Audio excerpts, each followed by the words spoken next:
Hello, all you wonderful people out there in the dark. Thank you for joining me tonight. Tonight, I'd like to talk a little bit about the Smith Corona Skyriter typewriter. It's really an amazing portable typewriter. It weighed about, I think, 8 or 9 pounds. But before we get too headlong into that, a brief history about Smith Corona, the company itself. Now, way back in 1886, Lyman C. Smith and his brothers, they start the Smith Premier Typewriter Company. They start knocking out typewriters, and actually the first typewriter to actually bear the Smith Premier name was in 1889. Prior to that, I believe they were making weapons, actually probably for the Civil War. I'm not 100% sure on that. You'll need to crack a book and look that up. But 1889, the first typewriter to bear their name is born. 1898, about 9 years later, they merged with the Union Typewriter Company. And one of the things that upset them was the Union Typewriter Company rejected the front strike design that was the rage at that time. Now understand, prior to that, all typewriters were basically bird cage style. You couldn't see what you typed. It was an understrike. It wasn't a front strike. Because Union rejected that concept, the Smith brothers basically quit. In 1903, they formed the L.C. Smith and Brothers Company and began making the typewriters that they wanted to make. In about 1906, they purchased a company called the Rose Typewriter Company, and they made portable typewriters at that time. L.C. Smith was making desk models, and they wanted to get into the portable market. Shortly after, I believe about 1909, they changed the name from Rose Typewriter Company to Standard Typewriter Company. Frankly, I think Rose is a nicer name, but what do I know? It's 1909, for heaven's sakes. So they're banging along, and Standard Typewriter Company, 1912, 1914, they have a portable typewriter that's terribly successful. It's called the Corona, I believe the Corona 3. Folds up. They're selling, they can't keep them on the shelf. They're selling like crazy. Well, basically, they changed the name from Standard Typewriter Company to the Corona Typewriter Company, and they continue to bang out these portables with the Corona Typewriter Company, and L.C. Smith continues to make desk models, full-size models. At some point in 1925, 1926, the two companies essentially merge and become what we know today as Smith Corona, or know today a long time ago as Smith Corona. The portable Corona typewriter starts to morph into, in the mid-30s, I think, what's known as a Zephyr. Very popular portable. They start banging that out well into into the 1940s. Well, now something happens, of course, in 1941 that changes everything. World War II, we enter World War II, and most manufacturing plants, including typewriter plants, stop manufacturing what they're making, and they begin manufacturing things for the war effort. And Smith Corona is no different. I believe they start making Springfield rifles or components of rifles for Springfield rifles. At any rate, we got to barrel through the war for the next few years. We come out of the war. Everybody starts getting back into manufacturing what they used to manufacture. The Zephyr is basically, no more, and the Skyriter is born in 1949.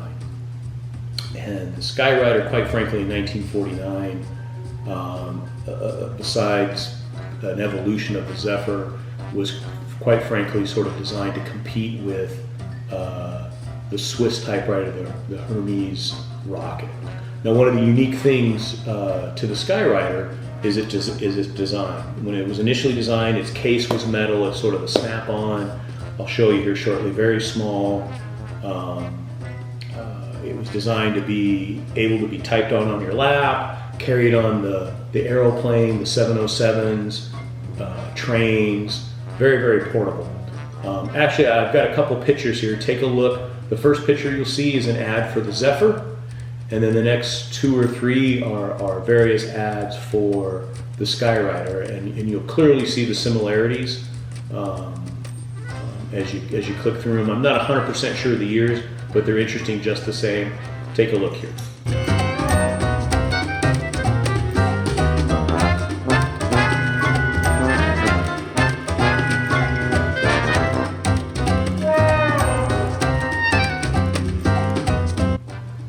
Okay, so the Skyriter is born, again, 1949. It's all metal. It's got green keys. It's called the 2Y series. As everything progresses, really in 1956, that metal lid gives way to a vinyl casing. At some point, I think 1957, the green keys that were on it, the sort of standard greenish keyboard, that gives way to white keys. More and more plastic is used. In 1960, the production is basically relocated to England, and by 1964, the Skyriter is essentially no more, and it gets rebadged as the Corona Corsair. And of course, it's also sold to companies like Sears, Monkey Ward's, various other outlets. Smith Corona makes them, and Sears rebrands it and calls it whatever they're going to call it. Monkey Ward's calls it whatever they're going to call it. And I'm sure there's countless others. But essentially, it's a Smith Corona Skyriter, either a 2Y series or a 3Y series. So, again, it's a very interesting, very popular. I'm sure during the Korean War, this was a typewriter that was used by the embedded reporters and the soldiers to document those efforts.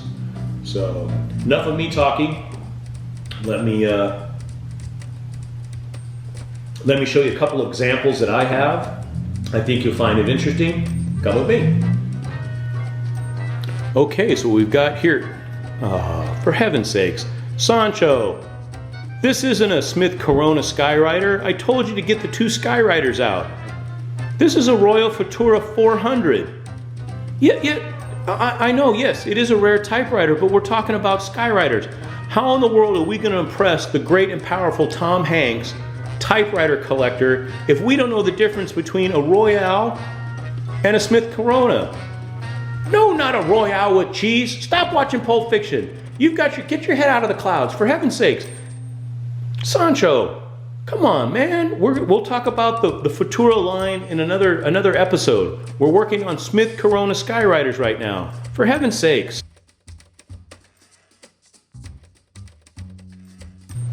Okay, here we've got a Smith Corona Skyriter from 1955. And as you can see, here's the metal case or lid. It is all metal. As I said earlier, this is probably one of the very last serial numbers that still was metal and came with the metal case. Very nice typewriter. Again, green keys in incredible shape. Over here, this is also a Skyriter, Smith Corona. This is from the early 60s. I'm not exactly sure the date. The serial numbers, it's probably a 62 or a 63. As I previously noted, this was manufactured in England, and this is at the very end of the Skyriter line. And as you can see, it's all plastic. We've lost the vinyl case that started after 56. And we've gone back to this plastic sort of lid, but the quality has gone down considerably as portable typewriters become more disposable typewriters. But both are very fine examples. Let's put a little bit of paper in them and we'll type some keys. You can see the angle of the keyboards are quite nice. They've got pretty good rhythm. But let's put some paper in and we'll type a few lines. Okay, so I put some paper in. Let's just type a few lines to sort of give you an idea. Again, Smith Corona, they are a terrific typewriter. They've got a good feel. I'm not sure how old these ribbons are, so we might not be able to see a whole lot. But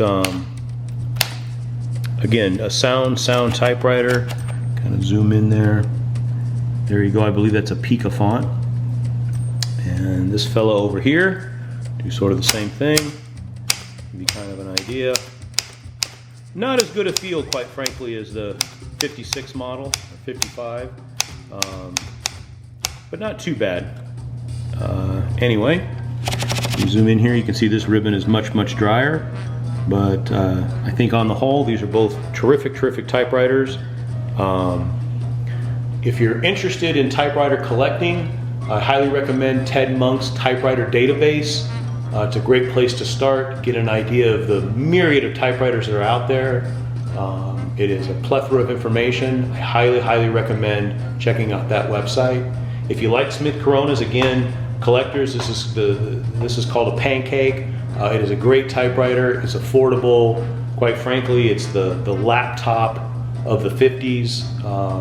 You won't be disappointed. There's a lot of them out there that are in very, very good condition. I highly recommend them. They're a lot of fun. Anyway, remember, in this world, when you can be anything you want, be kind, be humble, be forgiving, be melting snow. Take care.